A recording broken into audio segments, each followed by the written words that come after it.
Un grazie corale è arrivato sabato dalla diocesi patavina al suo vescovo Antonio e da lui e da tutti a Dio per questi 20 anni di cammino insieme.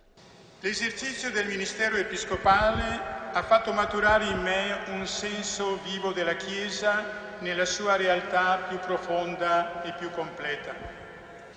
Posso dire che nell'esercizio del ministero di vescovo sono stato portato ad acquisire un senso più vivo dell'umanità e insieme della divinità della Chiesa.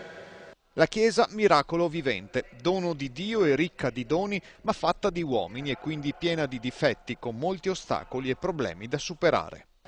Ho constatato che lo Spirito Santo è il consolatore, che infonde coraggio ed energia sempre nuove, che opera in modo che la tribolazione diventi il luogo della consolazione. L'impegno di Monsignor Mattiazzo si è concretizzato sul piano pastorale con la visita a tutte le comunità, l'impegno per l'educazione e lo sguardo missionario, lui che è stato nunzio apostolico in Africa, in un contesto sociale che in questi 2 decenni è radicalmente mutato.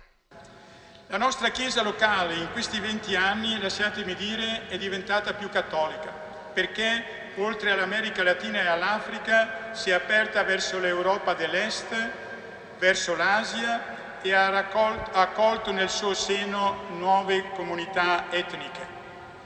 È compito nostro tenere vivo e dinamico il suo cuore autenticamente missionario.